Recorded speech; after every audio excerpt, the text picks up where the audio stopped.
Hello, everyone. This is Chala Dinkoy, CEO and founder of the Repositioning Expert, coming to you live with another Tuesday Tea Time with Chala. Today, I have a very interesting topic, and it is called the no market need trap. That it's the number one reason why businesses fail, and it's the number one reason why startups fail. And it's the number one reason why, even after a couple of years, even after a company's grown really big, they can't grow. So there's always going to be two sides to this coin of no market need. And we're going to get into that because it's one of the things that I specialize in is finding where the market need is. So I feel very passionately about this topic. And when I saw that there was a new statistic to support this, I had to share it with you. And let me take a sip. So today I have to take it easy because I was dry needled all down my shoulder. I have a shoulder injury. It's been forever. So now I discovered this thing called dry needling where they stick the needle right into the muscle itself. And I tell you, I couldn't even lift it. It's been a little difficult. It's going to be difficult to work out, but I'm definitely going to get my steps today. And so I wanted to share this with you while I'm sipping my tea, cool as a cucumber. It's getting sometimes cool at nights now, so it's kind of nice. But so let me get back to why we're here today. We're talking about the number one business failure. So it's a reason, as I said, for both startups and big company failures. And how that is the no market need is definitely for companies that start off and they haven't even figured out whether there was a market need or not. They thought they needed it. So they, went out and created this or offered this service or packaged it up. And then they found there was no market need. And on the other side, I see this a lot with established companies because I mostly work with established companies. And in their case, there's no perceived customer need from new clients, and especially big clients and corporations, because they already have someone who does what they do. So there's the whole differentiation, the lack of differentiation syndrome. And to me, it all comes back to the no market need. Because, and I'll get into how we find where the market need is, it's because you haven't positioned yourself, even as a large company, to get in through the door through a hook that has a market need or is based on a market need. Obviously, a large company wouldn't exist if they didn't have if there wasn't a market need. But the problem where they run into is there's no perceived need for them because that need is already being served because it's there's so much competition for that need. There's honestly very few companies that I meet who don't have competition in the corporate B2B space. So if you're one of those, God bless you. I'm so happy. I call you guys the Swiffers of your industry, which is great. When Swiffer came out, nobody had ever heard of it. It was an invention based on a consumer need found through, guess what? It was found through research and insights data. So that's why I want you to look at your market in the B2B world strategically. So the statistics that I'm going to give you is from a company called CB Insights Data. It's obviously a market research company. And they say that the number one business fail reason is 42% of businesses fail because there's no market need. Now, in the startups, as I said, I think it's because of lack of market research. They haven't done enough market research. And because they haven't done enough market research, what are you researching in the market? One, you're researching the best target for you. And two, you're researching what is their pain. What is the market pain that people will pay you what you want, that you can specialize in, and where can you find them? This is all market research. Now, I've had, through my career, earlier in my career where my prices were lower, I actually did work with a lot of startups. And in those cases, I recall instances where people would pour their life savings and guts and tears into products and services that nobody had a need for because they hadn't done the strategic work. And in some of the most heartbreaking cases, once they hired me to help them get more clients, the first thing I would always do is I would get them to we would do the market research and the market analysis, and we would find out, of course, that there was no market need for them. And they, in some cases, it was so much sunk cost that we couldn't even recoup any of that. They couldn't recoup, and they had to. It was literally in the garbage, all of the development costs. Now this happens a lot with IT and software, and people just think there's a need and they just go for it. But it's not. You have to validate it. You have to validate the size of the opportunity in the market. You have to look at which industry or interest group. So let me take you through now. Before I take you through the step to step of how to actually find that gap in the market, the established businesses, what are they facing? It's the same problem, but it's a different side of the coin. Is they can't differentiate. Remember, I always tell you that 86% of buyers can't tell the difference between two suppliers. And it's always the, we've already got one, thank you. We've already got one, thank you. Why do we need you? I mean, for 18 years, I, bought services at Pepsi, Pizza Hut, Frito-Lay, and that was sort of like our anthem is, thank you, we've already got one, thank you, we've already got one. And I often talk about how I was still able to purchase services even though we had, global agreements in almost every area of the marketing that I, helped with. But there were still companies that were able to slide through all of those barriers, and I learned how to establish that in any of the companies that I work with now, how to set that up, how to find that little niche that they can slip through and hook us into an interest, a meeting, and then obviously eventually a sale. Okay, so here's my advice for both with respect to the no market need, big pain. You have to find, as I said, the gap in the market, but you have to do it strategically. So the way that I learned was every year, all the different brands, Pepsi, Pizza Hut, Frito-Lay that I worked for would launch 7 to 10 new products every year. And it was my job to make sure that they didn't look too much or sound too much or, were perceived as the same as what was already selling on the shelf. Otherwise, we would be cannibalizing our own sales. So we were looking at incremental sales from every new product iteration and new launch. And it was my job to figure out, okay, where in the whole lineup and in the market and in market demand and consumer demand does that brand fit? How do I position it? What's the story behind it? Who is it targeting? How much does it cost? All of that, the classic P's, all of that I had to figure out. And of course, the messaging, which is, what I do today, is really figure out the positioning and the messaging. So it's very important because we're playing with millions and millions of dollars when I'm dealing with just one baby sub brand for one of these large, corporations. In your business, you're dealing with life or death. You're dealing with your own destiny. You're dealing with, feeding your children. So it's just as important, if not more important, than a line extension at one of these large companies working out. But that's where I learned it. And believe me when I tell you that I couldn't, as a brand manager, go up to the management team and say, I have a gut feeling that there's a market for this.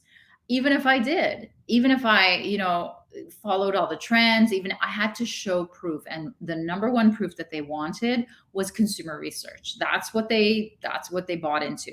So finding the strategic gap in the market it starts with divide the market into homogeneous buckets. So the only way I know how human beings self-congregate is through either networking through their industries or their interests, if it's a B2C group, or even if it's a B2B and it's like women in business, that's an interest group. And I can tell you, as someone who specializes in diversity owned companies, diverse owned companies, MBEs and WBEs, that is definitely a niche. So I want you to divide the whole market into homogeneous groups and buckets. And the reason for that is because, one, so that we can target them all at the same time, all at the same places, and also because they normally have the same language, the same problems, and they know each other. So it's the best way I know of how to target and stand out and develop a positioning is to pick an industry or interest group to target and divide the market in that way. Now, after you divide the market into these buckets, I want you to hypothesize about what is their most expensive problem that you can solve, not their most expensive problem, like, period, not their most expensive problem in the world. It doesn't matter to a marketing specialist if their number one problem is HR. That, unless I'm being paid to help recruit, that's a different story. But if I'm being paid to help them get more sales, it means nothing to me that there's a great resignation. So you have to find out, you have to hypothesize, and hypothesize means, like, you have to pre-guess what their problems are. And then when you pre-guess, what are the three most expensive problems that you help solve in that industry or interest group, and then how they talk about it, you go out and then the next step is you validate the biggest pain by talking to them. And that's often how we work with clients, as we go and they talk. And you'll see a lot of testimonial videos. I've got a few more coming up from actual clients who use this, research process to actually lock in clients. Because when you're in front of, your potential target industry prospects, you're talking about the pain, you're talking about their pain.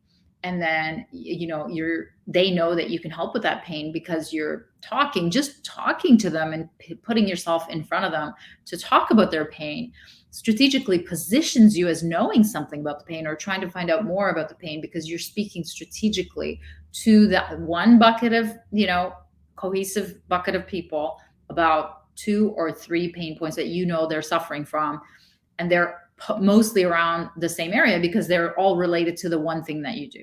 So then what happens after that, after you validate the biggest pain point in the industry, in that one industry or interest group, you use that, you take that and you use that as your positioning. And you use that positioning in your messaging, where you reach out to people in your emails and your, what they see. So, like the makeup, the lipstick on the pig, which is, your LinkedIn, your profile, your bio, your website, your signage at your shows, your printed collateral, if you still go for that, whatever it is, and all your voicemail scripts, everything has to hold together into this one positioning. And the positioning has to do with who's the industry and what is the problem. Okay.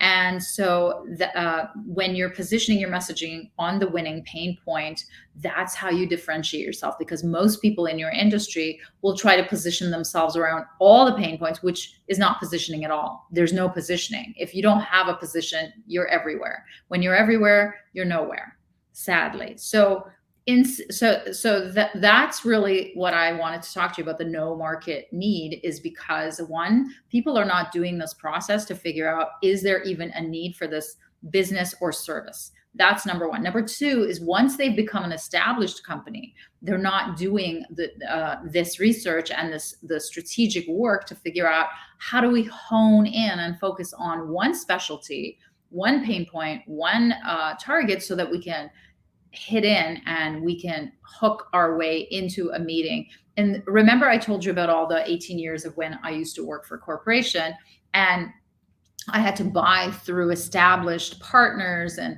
global agreements, but that I still was able to make the case with my bosses all those years for the vendors that I needed, because I could make a case for them. And the most important thing was that they were specialized in one specific need that our generic contracts or contractors could not cover. So that's when I learned, not only am I using positioning and focus to message the products that I was launching, but it was also very important in the B2B sales of when I was purchasing. So that's how I operate. That's what I teach. And that's where that idea comes from. Now, incidentally, in this research that was done by CB Insights, the second, you might be interested, the second reason for a business fail is 29% of the businesses that fail lack funds. They fail because of bankruptcy.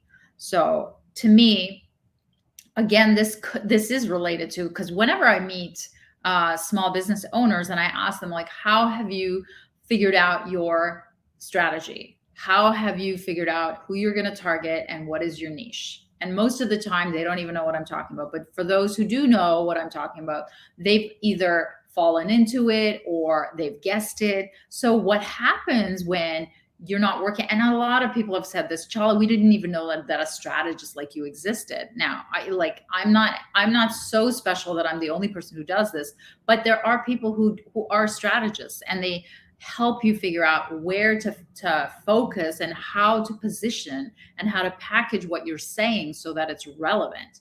So if you throw spaghetti at the wall and you're guessing at it and you're falling into natural networks based on people you know without doing the whole looking at the blue sky exercise and mapping it out to see where's the biggest opportunity and doing the interviews and talking to the stakeholders and hearing it from the horse's mouth about their pain, then it's taking you a very long time to get there, and that's when you run out of money. So it's really all it is a research problem. Every reason I think all the roads lead to Rome, unfortunately, all the roads of bankruptcy and business failure lead to lack of market knowledge, which is the first thing we do when we start with a client. Okay.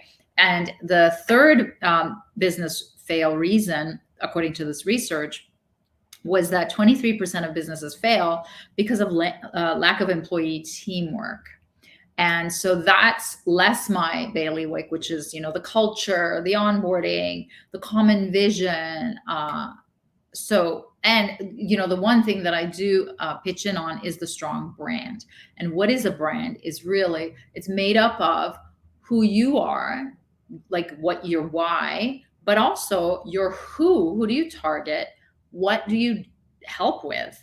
And then how do you help?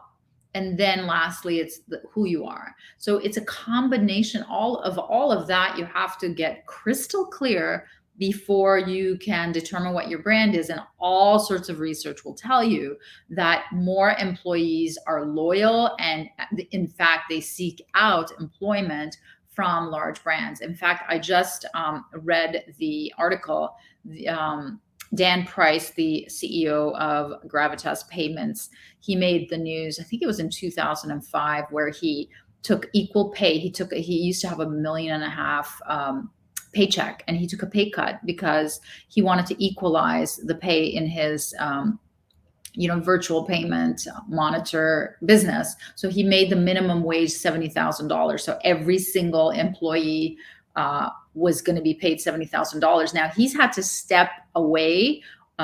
He's had to resign because he has some, legal inappropriate abuse, you name it, sexual misconduct allegations. And he was pretty young when I saw him speak at a conference some years ago. But in fact, he's so proud of the culture that he's created that he, in the interview, in his last interview, he was saying that the brand is still so strong, and he is becoming a distraction. Like his personal life is becoming just a distraction for the brand. But he's saying the brand is so strong through all his work and through all the media attention, and he's become like a case study for equalization, like social equalization. And he said that there's 300 applications each year. Is it each year, each month? I don't even know, but it's an enormous amount of applications with zero advertising. So that's what happens when you have a very strong brand. And if you look at his brand, he had a very strong why. Like he had a very strong who, he had a very strong what. They were very much needed. So for all of your business problems, I think it all leads back to marketing, and marketing always leads back to who is your target and what is the need in the market. So I hope that was helpful. I hope that was, gives you some thought about what are some of the things that you're not doing that you should be doing in your business, even if you are established. How can you benefit from figuring out this super niche in your industry and in your business? So until next time, everyone, have a good one.